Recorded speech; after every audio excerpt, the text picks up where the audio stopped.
Yeah, so thank you very much. So first of all, I wanted to thank the organizers and Roberto for the invitation to give a talk here. And secondly, I also wanted to thank the organizers and also Pietro Fre, who unfortunately is not here, but who helped a lot in our small special operation that we had with the Italian consulate. Well, I will be speaking about sigma models as Gross-Neveu models. This is based on my papers from last year mostly, and shorter kind of summary like paper from this year, as well as a longer account of the long subject of flag manifold sigma models that I have written together with Ian Affleck and his PhD students. And the reason I'm mentioning this here is that this work I'm going to be talking about today is actually grew out of this work on flag manifold sigma models. So flag manifold sigma models actually are important theories that appear in physics in continuum limits of spin chains. And the study of these sigma models leads to an understanding of the generalized Haldane conjectures. So there are well-known Haldane conjectures on the spectra of spin chains from the 80s for the SU2 case. And it turns out that this whole thing can be generalized to SUN and leads to these more substantially more complicated flag manifold sigma models. But actually flag manifold sigma models are a special case of the larger class of models that I want to talk about today.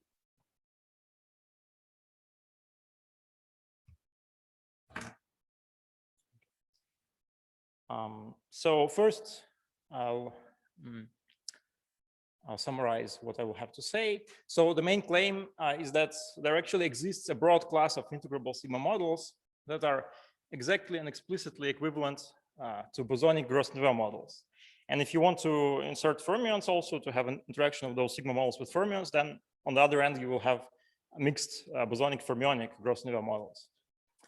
And well, one of the reasons for doing that is that Gross-Neveu models are very studied theories since the 70s and 80s, and are well, should be much more easy to solve them than the sigma models. From the start, I will mention that this is not bosonization. So people have asked if this is related to bosonization. As far as I know, no. So this is something else, because I will have a correspondence between bosonic and bosonic models. And if you have fermionic and fermionic and so on, there's no bosonization or fermionization involved. Another advantage of this approach is that in this approach, one can easily construct deformations, as I will also show, trigonometric and in principle also elliptic, though they have been less studied. There's a simple proof of normalizability of these models at one loop, which on the geometric side can be interpreted in terms of the generalized Ricci flow equations, which can be easily solved on the Gross-Neveu side, as I will show. And well, here in the kind of yellow box or yellow background is just to set up some notation. What I mean by sigma model is some kind of theory, two-dimensional theory of maps from a Riemann surface to some target space M. Of course, in practice, the Riemann surface will be some simple Riemann surface, like just the complex plane or a cylinder or something like that. But perhaps the theory could be generalized further. Then, well, as a result of this correspondence, the claim is that at least these sigma models that I'm considering, they're models with polynomial interactions. So unlike the conventional approaches to go back from pi in physics, where you have infinitely many interaction vertices, here you can evade all that, and these are just polynomial models of some simple fields, as I will show. And this also leads to a new approach to models with fermions. So when you want to add interactions of sigma models with fermions, and that's often inevitable to preserve integrability, this leads to a new approach to the understanding of that, in particular to the cancellation of the so-called integrability anomalies or looser non-local charge anomalies. Moreover, in the supersymmetric case, so of course you do not have to add fermions supersymmetrically, but in the supersymmetric case, this leads to a new method for constructing supersymmetric theories. So I mean theories with worldsheet supersymmetry from target space supersymmetry by gauging some supergroup. So for example, the worldsheet supersymmetric CPN model can be also seen as a generalized Gross-Neveu model with some super target space. And these are some examples. So for example, CPN, Grassmannian model, these are of course examples of flag manifold models, which are also examples of these models I'm talking about. But the general class of models are actually models with quiver variety phase spaces. And they, so instead of talking about target space, it is actually better to talk about the phase space of the model. It turns out that it's a natural object, and the quiver variety phase spaces are the ones that lead to these polynomial interactions and so on and so forth. So this is a nice class of models that should be considered. So this is kind of the key slide of my talk. So at least perhaps you could stay with me for this slide, because it contains all the relevant information. So it's a very representative example of the CPN sigma model and how you can convert it to a Gross-Neveu model. And the rest is kind of an extension of this. And generalization and so on and so forth. So first of all, I just recall what a Gross-Neveu model is. Yeah, so this is the Lagrangian of a Gross-Neveu model here. It's a chiral Gross-Neveu model. So it's known since the 70s and well studied since the 70s. However, back then people studied the case where psi is a fermion and an anti-commutative variable. So in my case, I want actually psi to be a boson. And psi, I decompose, so psi is a kind of a two component field. I decompose it in these two components, which are called U and V. So psi has an additional index which goes from 1 to n. So this U and V live in Cn. And these U and V could be thought of as wild objects, whereas psi is a kind of Dirac object, which, well, I call here Dirac boson in contrast to the Dirac fermion that is usually studied. So there's also a covariant derivative here, because you remember that in the CPN model there is some gauge field, so there's also a gauge field here. So it's a U1, or actually better to say C star covariant derivative. So this is a bosonic chiral gauged Gross-Neveu model. Let us write it out in components. So there are these U and V components here, U and V variables. So in components, it just looks like this. And you see, the key point is that it's quadratic in either U or V variables. And therefore, we can eliminate this either U or V variables. So here I propose to eliminate V variables.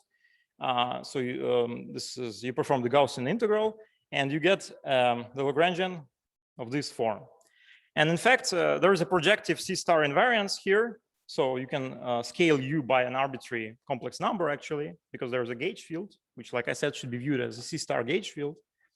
So in particular, you could set the usual gauge, U bar U equals 1, which I would suggest to call a Hopf gauge, because it exhibits the Hopf vibration, of course. And this is just the Lagrangian of the CPN -1 sigma model in the gauge linear sigma model approach.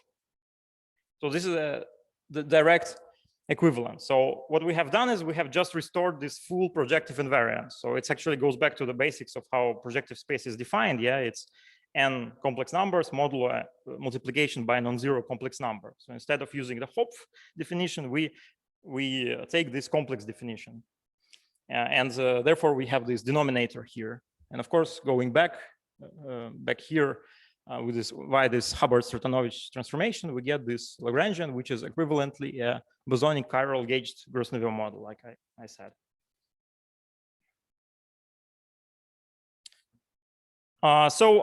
Like I said, it's a chiral model. So what this means, well, formally speaking, chiral means that on this slide we have these chiral projectors here. Yeah. So in principle, Lorentz invariance or whatever does not prohibit us from taking arbitrary combinations of matrices here. So once we put these chiral projectors, we have a chiral Gross-Neveu model. Chirality is kind of important here for the following reason. So, like I said, I'm working in the setup where the worldsheet is a Riemann surface. So, in particular, with the Euclidean signature, and it has been observed for many decades, that actually for Euclidean worldsheet signature, chiral symmetry is the complexification of the usual flavor symmetry. So, for example, here the chiral symmetry is C star, which scales U by a factor of lambda and V by an opposite inverse factor of lambda, where lambda is an arbitrary complex number. So it's not a phase. So if lambda was a phase, this would be the usual vectorial transformation. But if it's an arbitrary complex number, this is chiral symmetry. You see, if it was a phase, then this kind of opposite scalings at the level of psi would be just scaling psi by a phase, by overall phase. So what this chiral symmetry does is that it prohibits certain terms, obviously, yeah, in the Lagrangian. So the terms that it prohibits are the quartic terms, like u to the fourth or v to the fourth. But it allows terms like u squared, v squared, because they come with opposite powers of lambda. And we actually want that because we want the Lagrangian to be quadratic in u and v variables and not quartic.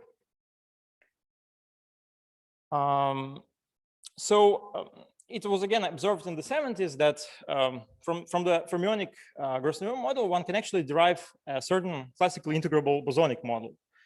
And to do that, one has to consider the equations of motion of the fermion bilinears. So fermion bilinears satisfy certain integrable equations, classical equations. So as I will argue, these fermion bilinears should be actually considered as moment maps for certain actions of some symmetry groups on some phase spaces. And in the bosonic case, we'll have analogous moment maps for bosons. So some quadratic combinations for bosons that are relevant.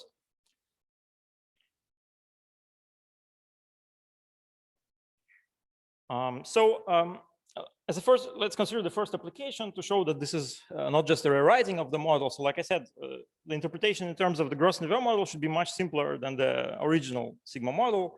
And so as a first application, let us consider the quantum mechanical reduction. So a one-dimensional system where we replace just the d bar derivatives by time derivative.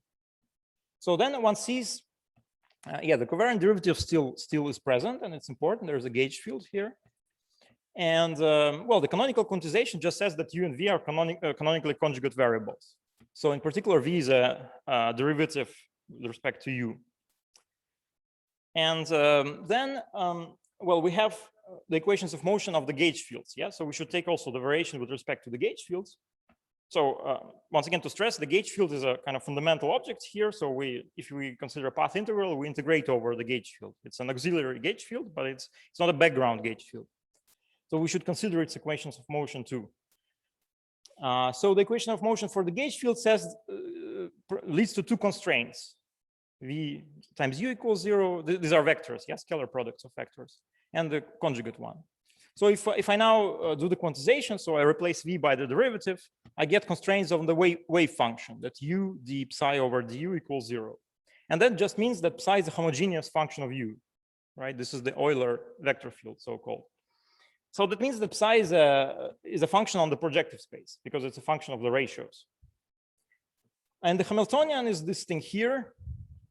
It can be written like this, you see, u bar u and Laplacian with respect to u. So it's a very simple expression. Of course, this is just Laplace operator on CPN when you make sure that these additional constraints are satisfied. So moreover, you can explicitly write out the eigenfunctions of it. These are homogeneous, of course, homogeneous functions, some polynomials of degree m and u and in degree m and u bar divided by the corresponding power with a traceless wave function. Apart from tracelessness, nothing is required from it. And you just act by the Hamiltonian on this state, and you find the spectrum. So this is the spectrum of the Laplacian on the projective space. For n equals to 2, this is just the usual Laplacian on a sphere. And this is, well, this formulation should be by far the simplest one for calculating the spectrum of the Laplacian. And of course, the same thing should be in principle applicable to Grassmannians, flag manifolds, and so on and so forth. So now let's pass to the question of polynomial interactions that were promised in the beginning.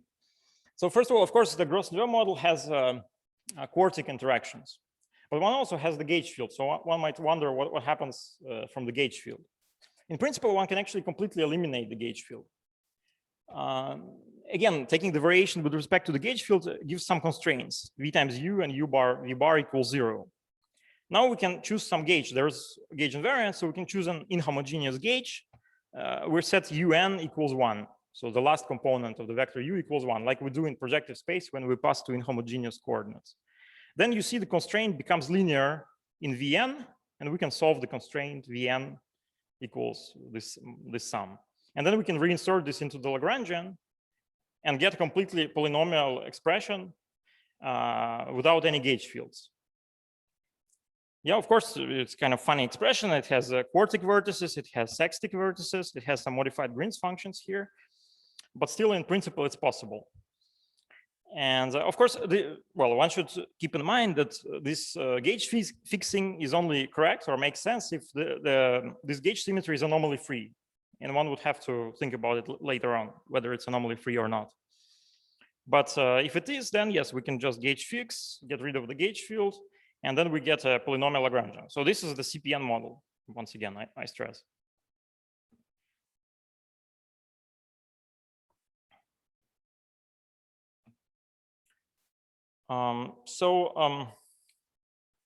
In fact, this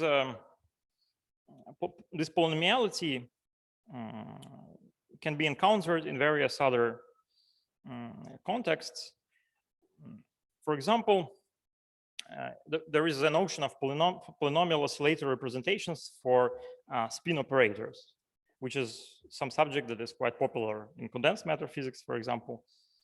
So actually, if we take the same Lagrangian that I had before, so in this quantum mechanical setup, without the interaction term, and then I add to it, just for slight generalization, I'll add to it some terms linear in the gauge fields. So these are complex Fayet-Leopold terms, actually. And we want to quantize the system. So for the moment, we have dropped interactions. We could have as well added the Fayet-Leopold terms in the CPN model. That's also possible. So the first important thing that's actually important for this whole interpretation is that this kinetic term is actually a PDQ type term. Yeah, so this is the whole rewriting actually that I talked about. It looks very much like first order formalism for the system. And here it is exactly the first order formalism. So this is a PDQ type term. And for Lagrangians of this type, which have a kinetic term, which is a PDQ type term, or sometimes it's called Poincaré-Liouville one form. So its derivative is a symplectic form. So it's a fact that the corresponding noether charge, if there is some symmetry, the noether charge is what is known as the moment map for this symmetry. And in physical terms, this is a classical spin corresponding to this symmetry. And the symmetry of this Lagrangian is a GLN C symmetry, yeah, because you can rotate U by GLN matrices and V by contravariant or opposite inverted matrices. Yeah, so this has complex symmetry, GLN-C symmetry. And for example, in the case n equals to 2, this is SL2C or GL2C if you like, but well, the overall factor is projective invariance, so it doesn't really matter. So we can construct the moment map, which is this quadratic combination of the U and V variables. And this is the corresponding spin, if you like, for SL2C. And this variable mu, so it's a matrix, 2 by 2 matrix. It satisfies the equation that mu squared is proportional to the identity matrix. And this means that the eigenvalues of mu are a and minus a, and this defines the corresponding complex adjoint orbit. So as we know, on complex adjoint orbit, on adjoint orbits, there are symplectic forms. So this is the symplectic form on this adjoint orbit. And then we want to quantize this complex adjoint orbit. And again, in the inhomogeneous gauge, when we set U2 to 1, we quantize U1 with U1 is 1. And we get this representation for the spin operators. So mu plus, mu minus, mu z. These are known as a Dyson-Maleev representation, has been known since the 50s. So this is one of the famous representations for spins, or this can also be seen as the SL2C vector fields acting on a sphere, of course. So this is just some nice interpretation of that. And it's actually a quantization of a complex adjoint orbit. And later I will provide some other interesting contexts where polynomial representations in this type of UV variables are encountered. So now let me speak of deformations. So before I presented to you the CPN model in Gross-Neveu form. Yeah, so now we want to construct deformations, so integrable deformations. It's very easy to do here. We just replace, and it's very natural to do it here. So we replace the Gross-Neveu Lagrangian by a very similar Lagrangian, where in the quartic term we insert a classical R matrix. So S is the deformation parameter. Yeah, so RS, R depends on a spectral parameter, which here plays the role of the deformation parameter. So it's a parameter of the model. So these are classical R matrices that were considered by Belavin and Drinfeld 40 years ago. So now if you construct the Noether currents of this model, they satisfy the equations of motion of this type. So the derivative of the Noether current is a commutator of the Noether current with its complex conjugate acted upon by the R matrix. And the point is that this model is integrable because, at least classically, because one can construct a flat connection of this type. So R matrix acts on the Noether current. Well, maybe I should point out that here U is the spectral parameter of the Lux connection, and S is the deformation parameter. So of course the theory depends on the deformation parameter, but the Lux connection also depends on the spectral parameter. And the flatness of this connection is equivalent to the classical Young-Baxter equation. So that's the main point. And to see this, well, obviously, when you calculate the flatness equation, yeah, if you write out the flatness equation, you use the equation of motion, which involves the power of the R matrix. So there will be some quadratic equation with R matrices here. And well, then you check that this quadratic equation is the classical Young-Baxter equation. And this is most easily, so this Lux connection is most easily constructed by the method of Costello and Yamazaki from 2 years ago. So what does it give us? So first of all, we can calculate the one loop beta function really easily in this setup. And we can in particular check the various old claims that integrability is related to Ricci flow, or more exactly that. So the space of integrable theories is closed under renormalizability or Ricci flow in this case. So to this end, we first write out the Feynman rules. So the Feynman rules feature just two propagators of fermionic type propagators, 1 over z bar, and the vertex, which is the quartic vertex given by the classical R matrix. Suppose we want to compute the beta function in the one loop approximation. The relevant diagrams are just elementary diagrams shown here. So one does not need any background field method or anything like that. These are completely elementary diagrams. They are proportional. The divergence is proportional to the logarithm of the cutoff. And well, the diagrams are quadratic in the R matrix, right? Because they have two vertices. Each vertex is a classical R matrix. There are some contractions of the classical R matrices. So this is the beta function. And now, well, of course, you have to then take the explicit expressions for this classical R matrices, again, that are known since Belavin and Drinfeld. And you want to check that the Ricci flow, the RG flow equation has a solution. That would mean renormalizability at one loop. So the derivative of the coupling, which is the R matrix, is equal to the beta function. And in principle, it's a huge matrix equation, and no one guarantees that it should have a solution, but it actually does. And moreover, this solution is elementary. So the deformation parameter is exponent of n times this Ricci time. This is for the trigonometric case. So in the elliptic case, one can also find a similar solution. But so S is the trigonometric deformation parameter, so it's the multiplicative one.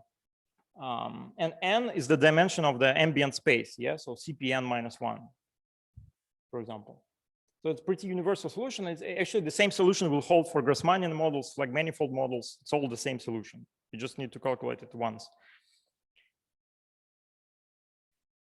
So the example of this is the celebrated sausage model from 1994, which is the deformed case, this deformed sphere, CP1.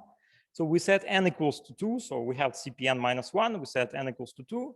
and the solution is S is e to the twice the Ricci time. So in this case, the deformed metric can be written out explicitly. Here, S is a function of tau, yeah, and one can check that the Ricci flow equation is identically satisfied. So in this case, the Ricci flow is very simple. There are no additional fields here, just the metric. It has one component, essentially. The Ricci tensor also has just one component. So this is just the usual Ricci flow equation. Well, yeah, it's called sausage because the Ricci flow is actually, well, the deformed geometry has the form of this sausage, which stretches to infinity as tau goes to infinity, and becomes a round sphere as tau goes to 0. So it's a solution defined on a half line from 0 to infinity. Yeah, this is actually the general property of the solutions that, so this Ricci flow should be seen as interpolating between infrared and RG points. So the infrared point is this round sphere with a collapsing radius. So you see S goes to 1 in the IR, so the radius collapses, which is a sign of an infrared singularity or growing coupling constant. And the opposite regime is a flat cylinder regime, which is a kind of asymptotically free regime, which is the ultraviolet regime. So using that machinery from the previous slides, it's quite elementary also to show that in the CPN case, the analogous interpolation is between the round metric on CPN and the flat metric on an n-1 dimensional cylinder. So instead of one cylinder, you get the product of n-1 cylinders. And the same analysis can be carried out for Grassmannians, flag manifolds, and so on. So just not to make it look too simple, I would like to point out that actually we can go back to the geometric form of the sigma model where we derive the metric B field dilaton of the model. And in that case, this solution is a solution to the complicated generalized Ricci flow equations. So to go back to the geometric form of the model, we integrate over V and V bar variables because although we inserted the classical R matrix, the interaction is still quadratic in V's. So we can still, it's maybe a complicated process, but we can still eliminate V and V bar. We can get to the geometric form of the model. Then we get a metric B field and dilaton. And this is the right-hand side is the beta function of the general sigma model. All the objects arise naturally here. For example, the dilaton arises as a one-loop determinant that arises from the integration over V and V bar. So there is some quadratic form in V and V bar whose coefficients are functions of U. Yeah, so one gets some determinant from that. So it's same mechanism as in the Busher rules for T-duality. And one can check, well, this is rather complicated to check that this holds even, because even calculating the Ricci tensor of this deformed geometry is very complicated, and all other objects are also equally complicated. But one can still check that this is correct, and this is therefore the counterpart of that Gross-Neveu story.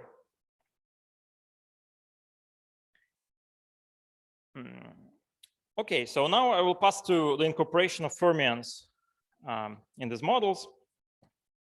So the reason why we want to incorporate fermions is not just to complicate these models even further, but sometimes it's inevitable because actually the purely bosonic models are affected by chiral anomalies. So I mentioned when we discussed the polynomiality of interactions, I mentioned that one can choose a gauge, say inhomogeneous gauge for our projective symmetry, but that's only if there's no chiral anomaly, because that projective invariance is a chiral invariance.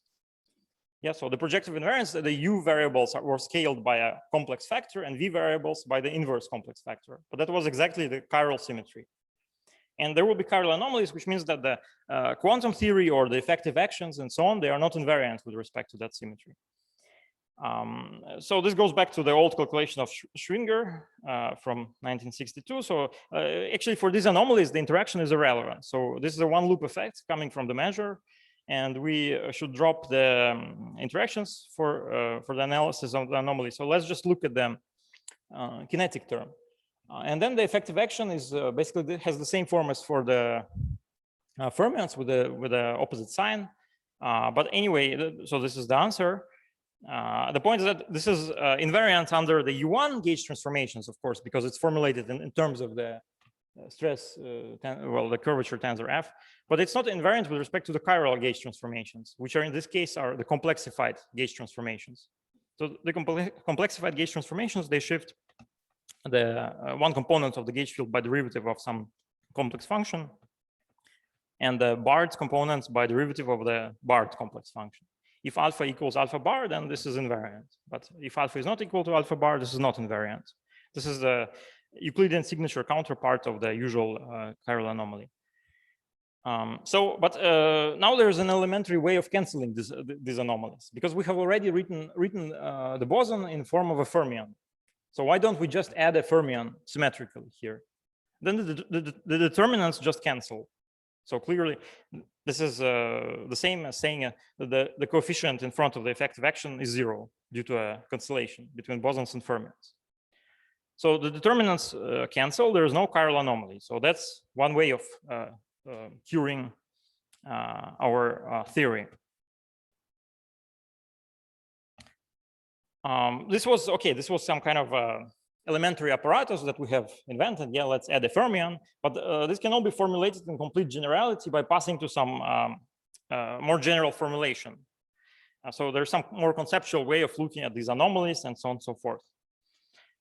So first, recall the CPN model. Yeah, this was the CPN model that I wrote in one of the first slides. So like I said, the first kinetic term should be thought of as the Poincaré-Liouville one form, PDQ type 1 form for the complex symplectic form dvi dui. Yeah, so the derivative of this v du is dvi dui symplectic form. So v and u are the Darboux coordinates, complex Darboux coordinates. And the second term is the Hamiltonian, therefore. So this is this interpretation in general. It's the proposition of the approach of Castelli-Yamazaki, who suggested studying beta gamma systems as certain defects for this by now well-known four-dimensional Chern-Simons theory that they have invented. And so these beta gamma systems are determined in terms of complex symplectic forms. So that's the reason complex symplectic forms enter here. Plus, to have these polynomial interactions and so on, one should use this GLSM representation. So gauge linear sigma model representation. So introducing these auxiliary gauge fields.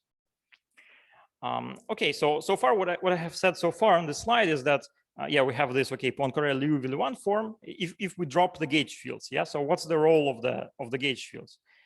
And the role of the gauge fields is that they lead to a complex symplectic reduction. So what you can imagine what is standing here is well, almost the complex symplectic form. Yeah, it's a primitive of it, so to speak. And the gauge fields, they lead to a complex symplectic reduction.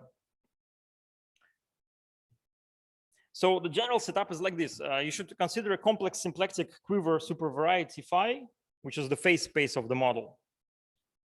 In the case of CPN, this supervariety is the cotangent bundle to the CPN -1. This is a quiver supervariety. Oh, in that case, variety, but in general case, supervariety if we add fermions. So there's some quiver. So quiver is some diagram, yeah, with arrows. And each node of the quiver corresponds to some vector space, and the arrow corresponds to a map between two vector spaces. So in our case, U and V are the maps in one direction and in the other direction. So the maps that can be naturally paired. So in other words, we have matter fields U plus V in representation, in dual representations of the complex gauge supergroup G gauge.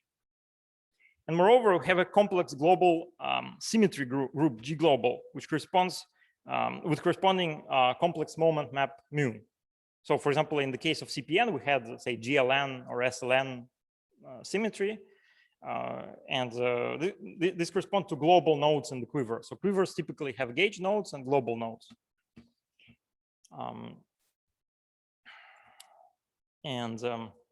Okay, so the general Lagrangian that we can write in this setup is the pairing of V and U variables because they're in dual representations. So this dot here now means pairing.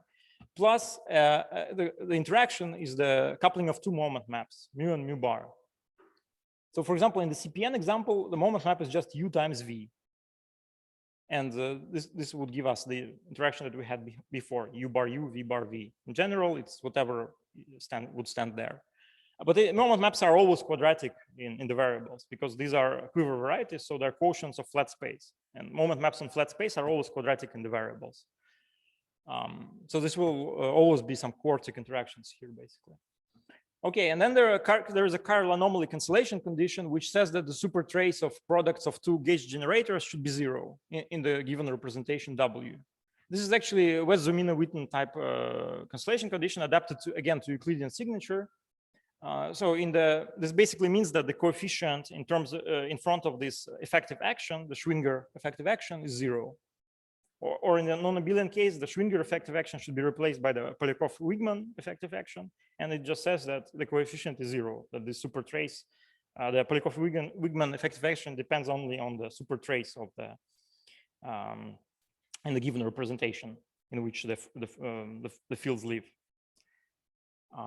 So this is the anomaly cancellation condition, and the conjecture is that this also ensures the cancellation of integrability Youngian anomalies. So in the old papers from the 80s, there was some long calculations showing that there is some anomaly in the Lusher non-local charge. And then if you had fermions in various ways, you can cancel this anomaly. But there was no kind of geometric intuition provided what this means. So the claim is that these should be chiral anomalies, and the cancellation should be related to the chiral anomaly cancellation conditions, which is well understood and well, has this simple form. Okay, so the last, one of the last points is that is to consider CPN model with fermions. So the claim is that by choosing this superphase space phi and the corresponding global symmetry group G global, one can obtain all known integrable CPN models with fermions and possibly many other models. So for example, you can get models with minimally coupled fermions. In this case, you take as a phase space the cotangent bundle of the super projective space. And the global symmetry group, you take the SLN that rotates the bosons. So the symmetry of this phase space is PSLN/n, and you can take various subgroups of it. So if you take this subgroup, you get minimally coupled fermions. If you get the full group, if you take the full group, you get actually the CPN -1/n sigma model studied in this paper, like twistor string theory sigma model kind of. Something special also happens for the supersymmetric model. So the claim is that you can also get a supersymmetric model in this case, but you should take it as your superphase space, you should take a cotangent bundle of E, where E itself is a fermionic tangent bundle to CPN. This is natural because in supersymmetric theories, fermions live in the tangent bundle. So this is the configuration. E is the configuration space, yeah? And in other words, this phase space can be written again as a flat space quotiented by some supergroup G gauge, which is a triangular subgroup of SL1/1 embedded in SLN/n. So this is a supergroup. This is a supersymplectic reduction. In usual projective space, we had reduction by C star, which is the diagonal. But here we have an additional fermionic element that we have to reduce by. So then this can be understood in more detail. So on this T star Cn/n, we can introduce, you can introduce coordinates on the base. You can, okay.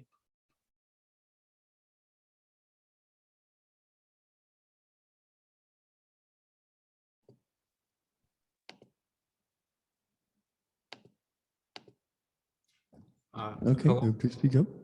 Yeah, hello. Dima, can you hear me? Hello? Yes, I can hear you, yes. Okay, sorry, let me jump quickly in, like two slides before. I'm just wondering, is there a standard Liouville-Arnold behind when you mention this Castellier-Mazzacchi symplectic form and local Darboux, or there is a modified one, so that which would imply the existence of this symplectomorphism you mean here at all, or there is, I need to know something else. Sorry, what was exactly I mean, yeah, there is a symplectic form. It has Darboux coordinates, natural Darboux coordinates on it. And yeah. what's the question? Yeah, the question is, sure, there is, you know, like the existence of the symplectomorphism. I think on the previous slide you mean it.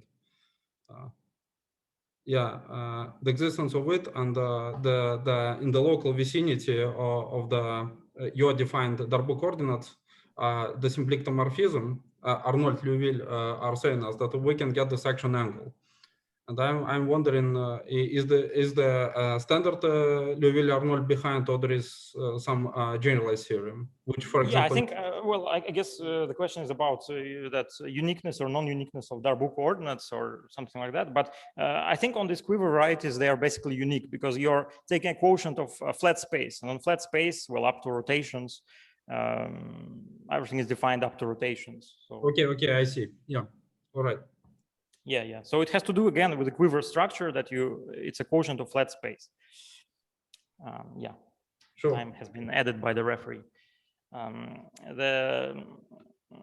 So in the supersymmetric case, so we consider the phase space as again as a quotient of some flat space. In this case, a super space.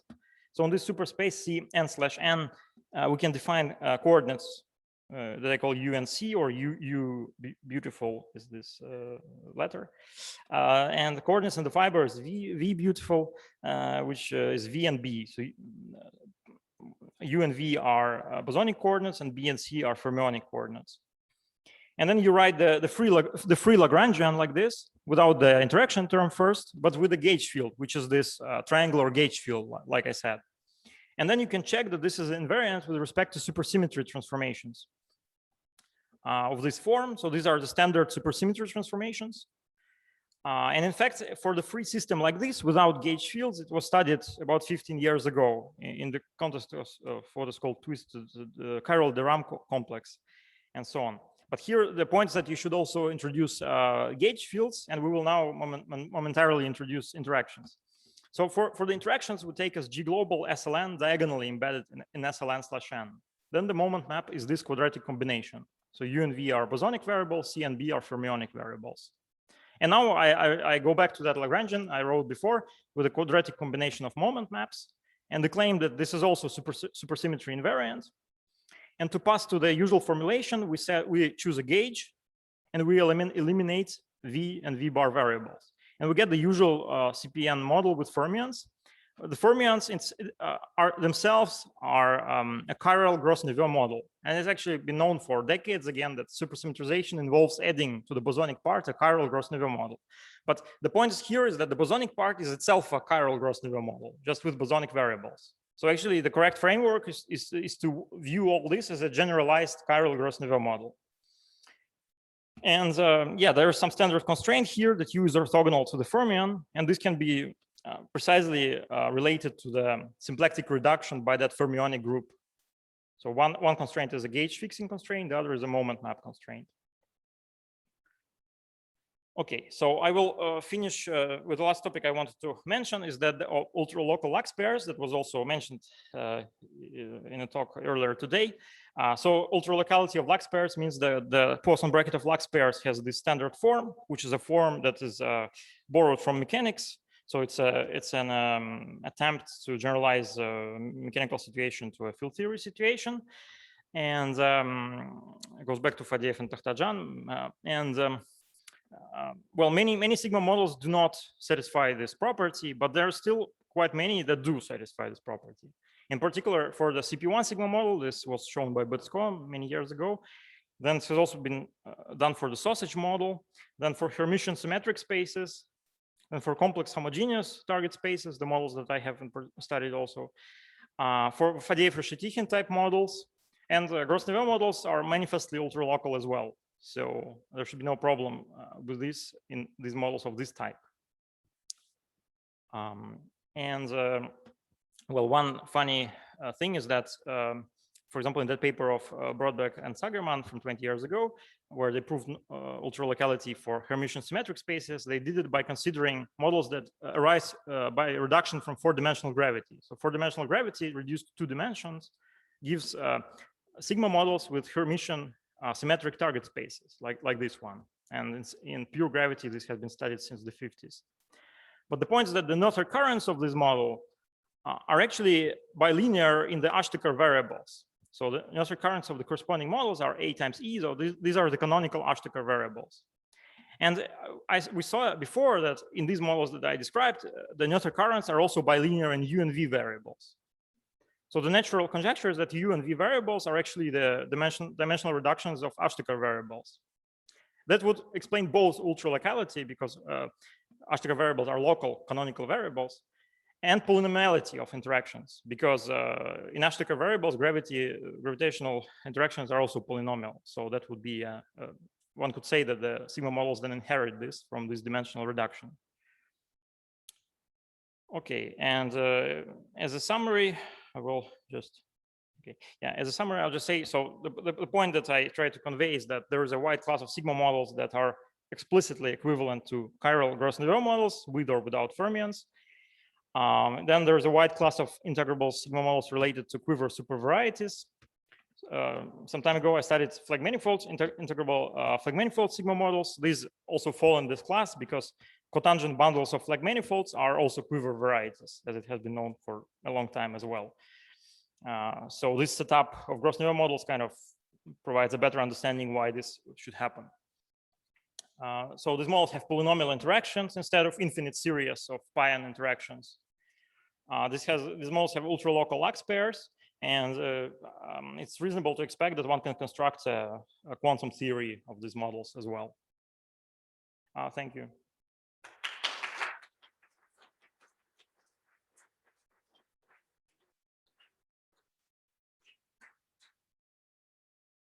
Okay, thanks to our speaker. Are there questions on the net first, maybe? There in the audience, Fiona, yeah.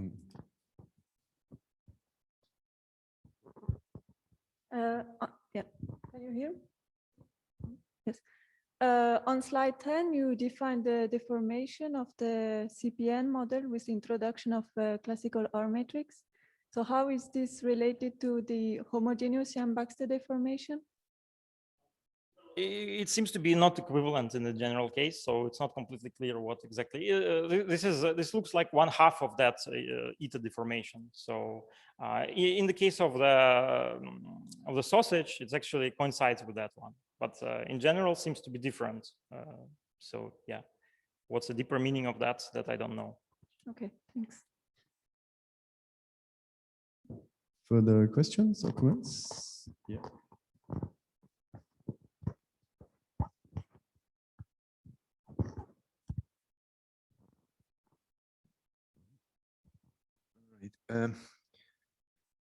Well, having some experience with these classical actions, I would say that the classical actions and the classical description is not much used for the quantization for sigma models.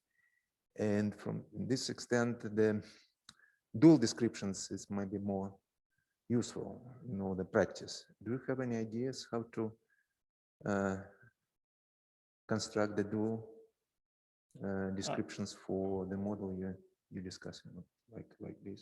Dual description, you mean like yeah, the I mean, like sine Gordon type? A sausage model, dual Yeah. description, but well, the sine, not sine, but yeah, cosine. I don't no, know no, I don't have I don't know how to construct a dual description. Presumably it's possible, but I do think that it's going to be this description is going to be extremely useful for the quantization of the models.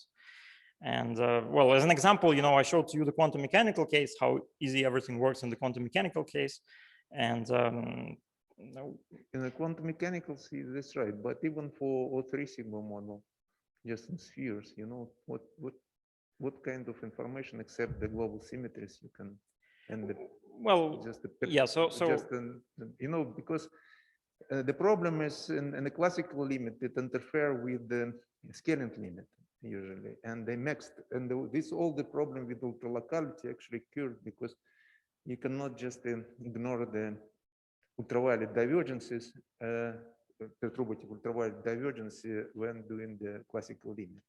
So some terms appear to the kind of anomaly terms when you have take the both limit classical and the scaling. And this is why in certain sense the classical the quantum theory is much simpler than the classical one.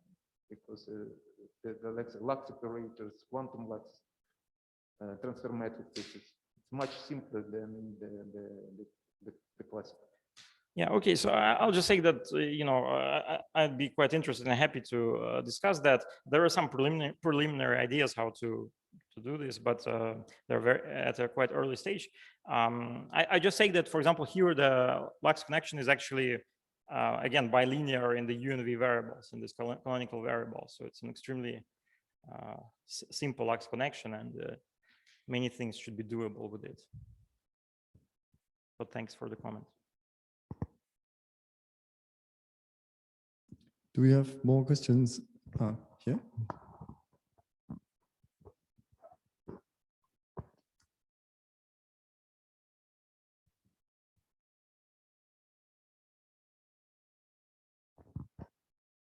So this is slightly orthogonal, but the kind of Grassmannians and T-star of Grassmannians and Nakajima varieties that you're discussing, these appear in the work of Nekrasov and Shatashvili all the time, because these are, I mean, that's how they have this correspondence, and then you're supposed to have the same equations here that describe the vacua in that case of H theories, and you have n equals to star, and that's the T star, and so on.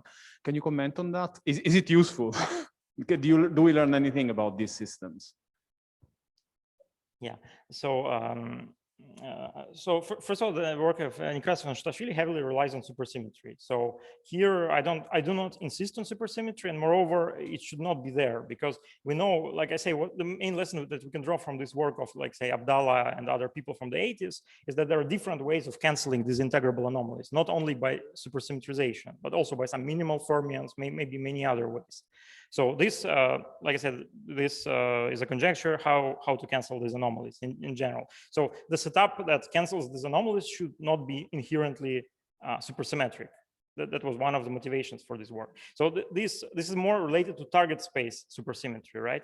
Because this original, the model that we gauge, the T star C n/n model. So this T star Cn/n, this has target space supersymmetry, of course.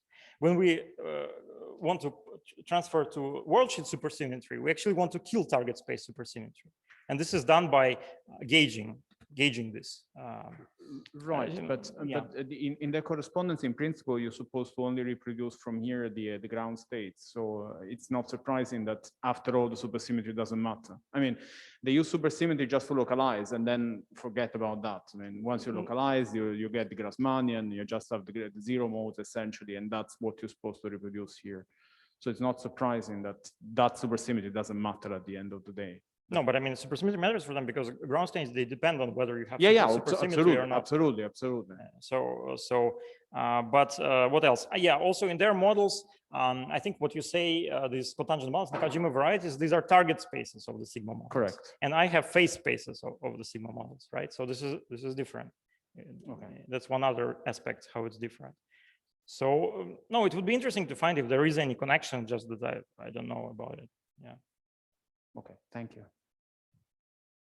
Okay, I think if there's nothing on the net, now we have an announcement. There's an. Can we get the question onto the screen?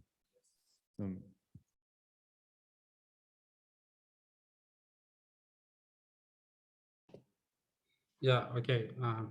Dima, a quick point is that, can you elaborate one more time what the fact of this conjectural fact that UV coordinates would be a reduction of the Ashtaker imply for the quiver supervarieties?